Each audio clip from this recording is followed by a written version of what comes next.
It's 2 in the morning and I just ended a virtual consultation with my first patient. Take note, first patient. I could feel my body numbing from my 3 hour sitting position. I have been talking to my client for that long and I want to rest so badly. But I tried my best to act professionally because, of course, I could lose my job if ever I would slack off. And now I could finally rest. But after 15 minutes, I will be back to grinding.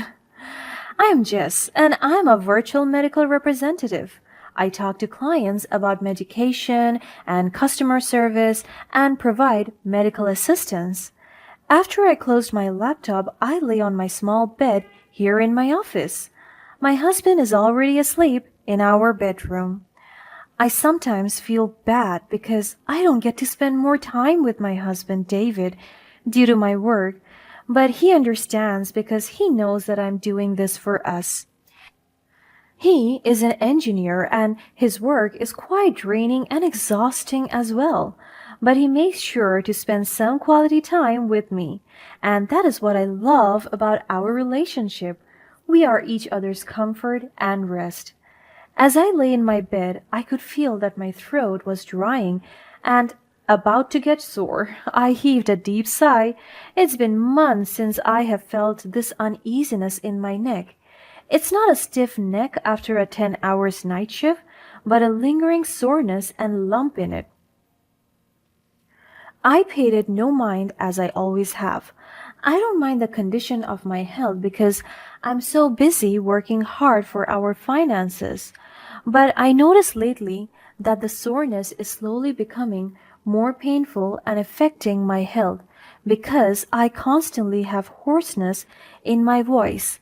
And it's sort of affecting my job because whenever I talk for a long time, I could feel my throat drying and my voice becoming inaudible, giving my client a hard time to understand what I'm saying.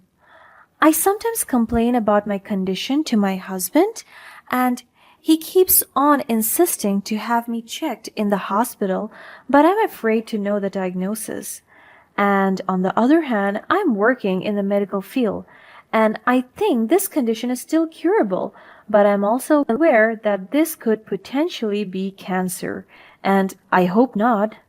I cannot afford the medical treatment I would undergo and the derailment in my mental and physical health. My family needs me. But as much as I don't want to mind this underlying health condition of mine, it feels like it wants me to pay attention to it because it's very alarming already because of its frequency and intensity. That is why I decided to consult a doctor. I immediately booked an appointment for later. When morning came, I went to the hospital and waited patiently for my turn until my name was finally called. After I ran different tests, I waited again for the result. The nurse called me to hear the doctor's diagnosis. I sat anxiously in the doctor's office, fidgeting with my hands. I'm so scared to know the state of my health. I'm so afraid because I know all too well that this is not normal. Dr. Johnson, a middle-aged physician, entered the room and looked at me with a concerned expression. My heartbeat started to race furiously. I'm so anxious. Jess, I have the results of your tests. It's not good news, he said softly. I gulped as my eyes widened with anticipation, my heart pounding so fast in my chest. What is it, doctor? What's wrong with me? Dr. Johnson took a deep breath, preparing to deliver the difficult news. Jess, the results show that you have thyroid cancer and it's already progressed to stage 4. My face was drained of color, and I struggled to hold back my tears. This is not real. My hands were shaking so hard. I am so shocked. I know it would be bad, but I never knew it could be worse. Stage 4? Thyroid cancer? How did this happen? I whispered to myself. Dr. Johnson held my hand as sympathy was shown on his face. It's difficult to determine the exact cause, but considering your work as a home based medical representative and your regularization exposure, it could be a contributing factor. My mind raced, my thoughts immediately shifting to my family's well being. There is no way I could stop working. How am I going to provide for them now? I can't stop thinking about the fact that they will suffer because of me. My eyes started to well. Tears fell to my cheeks and my hands couldn't stop shaking. Oh no. What about my family, doctor? I don't want them to suffer. Can we keep this a secret? Dr. Johnson looked at me with empathy, understanding my concerns. He heaved a deep sigh. Jess, I understand your worries, but it's crucial to have the support of your loved ones during this challenging time. They can provide the emotional strength you will need to face the upcoming treatments. I hesitated. I am torn between protecting my family and following the doctor's advice. I I appreciate your concern, doctor, but for now, I want to keep this from my husband. I don't want him to worry or bear the financial burden. Can I confide in someone else? He nodded. Dr. Johnson considered my request, realizing the weight of my decision. I don't want to burden my husband. I don't want to make him worry about me. What will happen to our future? If that's your choice, Jess, I understand. But please remember, sharing the burden can be a powerful source of strength. Choose someone you trust, someone who can support you during this journey. I nodded, but I already made up my mind. I will be keeping this a secret from my husband. Thank you, doctor. I think I know who I can confide in. Dr. Johnson offered me a comforting smile, acknowledging my decision with respect and understanding. I am here for you, Lisa. Whenever you need support or have questions, don't hesitate to reach out. We exchanged a heartfelt look, both understanding the difficult path ahead. I am so lucky to have such a respectful and good doctor. I know I can trust him with my health. I went home that day and I'm so anxious. There were lots of things going on inside my head. My health, career, family, and expenses. I decided to tell my mother-in-law Marga about my health because I know she can help me and I hope that she will help me as well. I nervously paced back and forth in my living room, clutching a piece of paper with my cancer diagnosis. I patiently waited for her to arrive after I texted her an important note. I took a deep breath, mastering the courage to talk to my mother-in-law. She entered the room and she noticed my distress immediately. I could see the concern in her eyes. "Lisa, is everything all right? You seem anxious." "There is something I need to tell you, Marga. It's important and I hope you'll understand." My mother-in-law sat down beside me. I know that she could sense the seriousness in my voice. "Of course, Jess. What is it? You can trust me." I clutched the diagnosis paper, diverting her attention towards it. She meticulously stared at it. I know that she's already curious. I went to the doctor and they found something. I have thyroid cancer, Marga. It's already in its fourth stage. She gasped, her hand covered in her mouth in shock. She held me and pulled me closer to her and gave me a comforting hug. "Oh, my dear, I can't believe it. How did this happen?" I fought back my tears. My voice betrayed me as I trembled. "It's hard to say for sure, but the radiation exposure from my work might have contributed to it, Marga. I need to ask you something. I don't want to burden David with this news. He has enough on his plate, but I'm worried about the financial strain this would put on our family. Margaret reached out and held my hand, offering comfort. Jess, I understand your concerns, and I'll respect your wishes. You can count on me to support you through this difficult time. My eyes welled up with gratitude. It feels like a wave of relief washes over me. I'm so lucky to have a mother-in-law like her. I was right in telling her everything.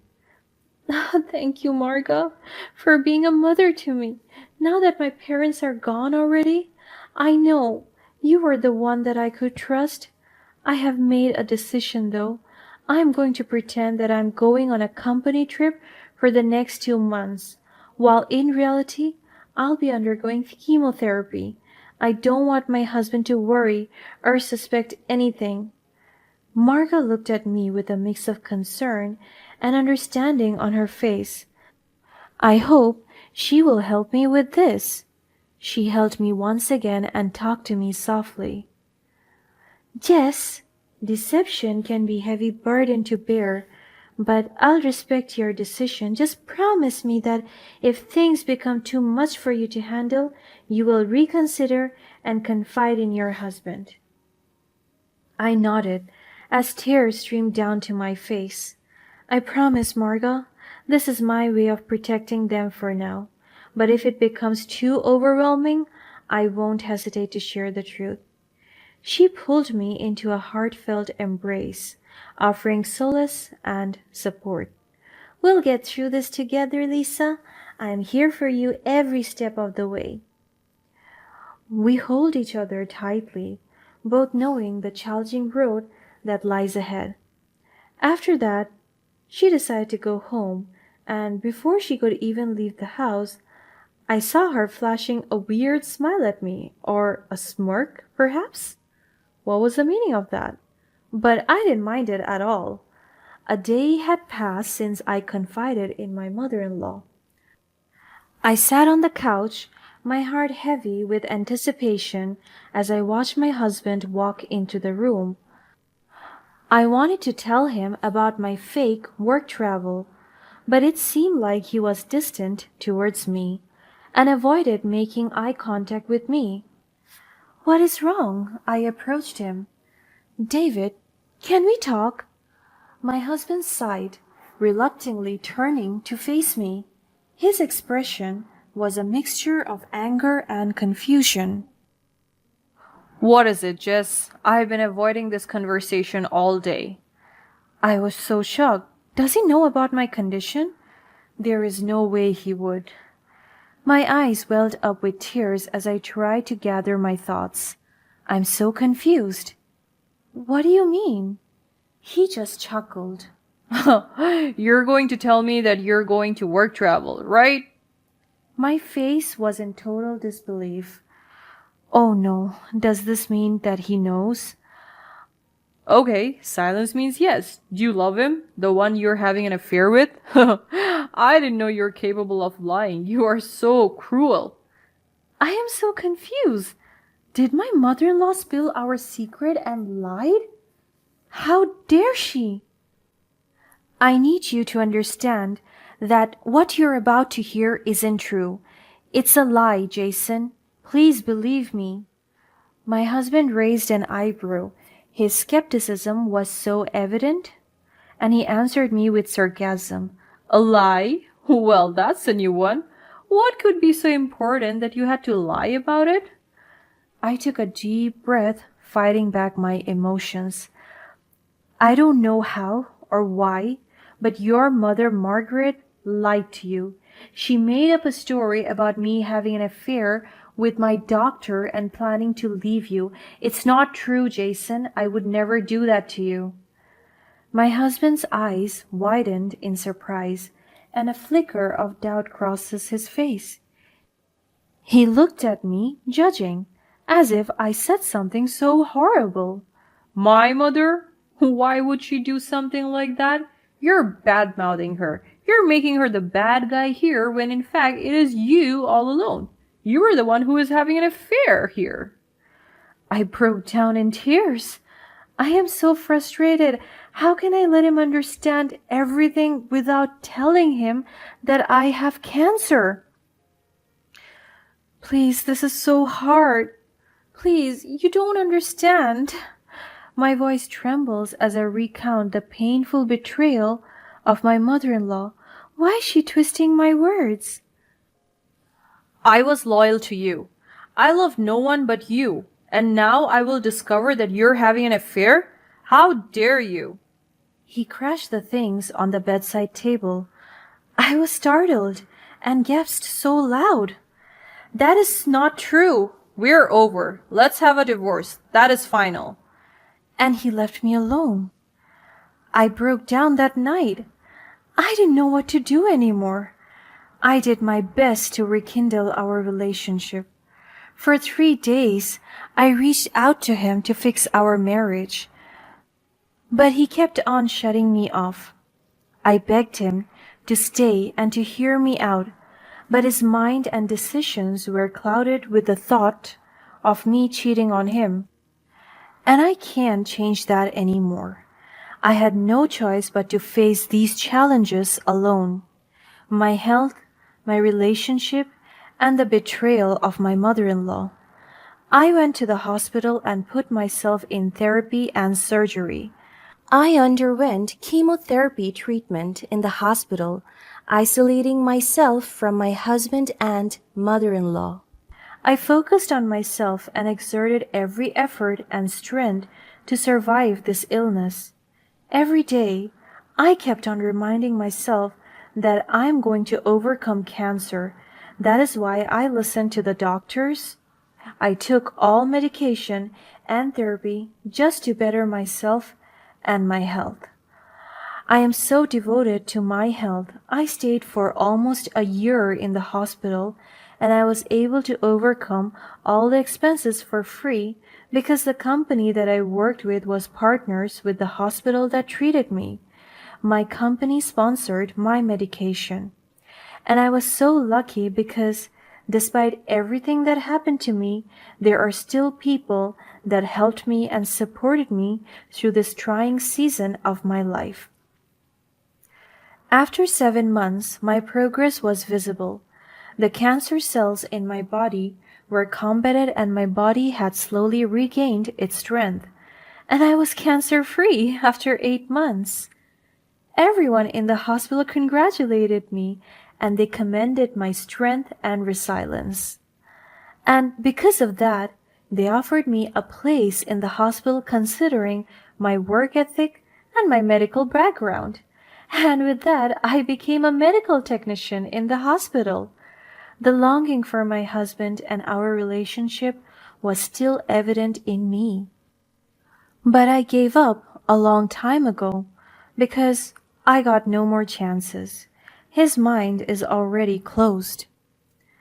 That is why I tried my best to work on myself.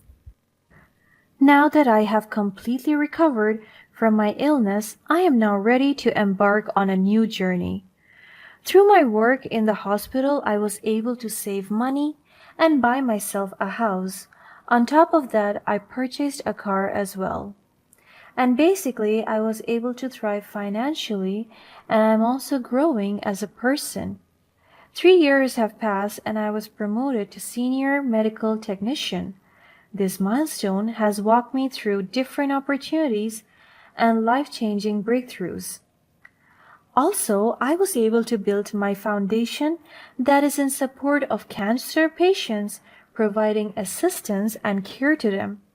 One day, I was walking through the hospital, donning a white lab coat and carrying test samples. It was a normal day in my duty. Or is it normal? I turned a corner and my heart skipped a beat when I spotted my mother-in-law Marga sitting in the waiting area. The things and traumas from the past quickly went back to me. Her appearance was so different from before because she used to have a deceiving and intimidating aura. As a survivor and a medical worker, it seems like her aura reflected an ongoing battle with cancer, pale, weakened, and vulnerable. I approached her cautiously. My emotions are a tangled mix of resentment and a desire to rise above the past. But she noticed me first. Jess, what are you doing here? She looked at me from head to toe and was shocked at what she was seeing. I took a deep breath, my voice firm but tinged with a hint of bitterness. I work here now, Marga. I have moved on. I have rebuilt my life. Her eyes widened, seemingly caught off guard by my response. But she finally manifested back her intimidating aura.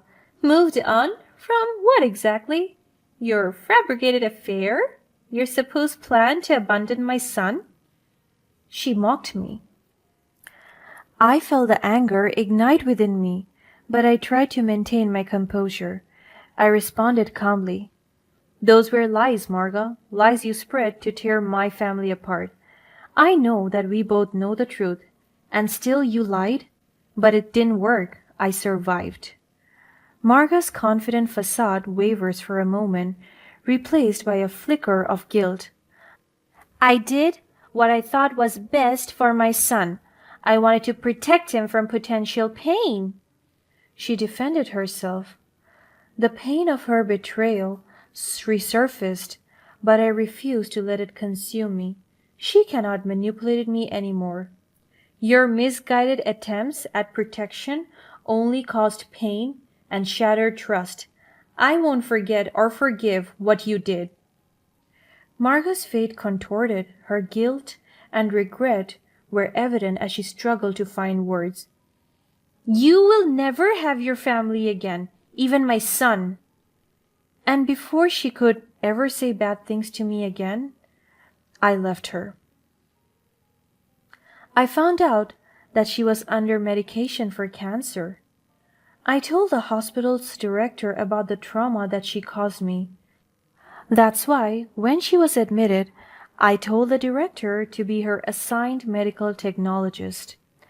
I wanted to show her that my success is my greatest clap back to the bad things that she did to me. For her stay in the hospital, I never once saw my husband, and every time that I checked her vital signs and whenever I went to her room, she always gave me a bad attitude. Even in her poor health condition, she never failed to insult me and even discredited my success and my survival from cancer.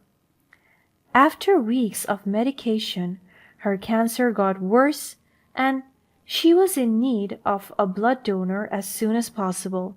And by ASAP, it means in 30 minutes. She has a blood type AB and I have the same blood type. And when she knew about that, she begged for me to be her blood donor. Marga lied in a hospital bed, weak and in need of a blood transfusion. I stand at the side, my arms crossed, my face displaying a mix of conflicted emotions. Just please, I need a blood transfusion. My blood type is AB, and you're the only one who matches. Please help me. I hesitated. Memories of mistreatment and hurt flooded my mind.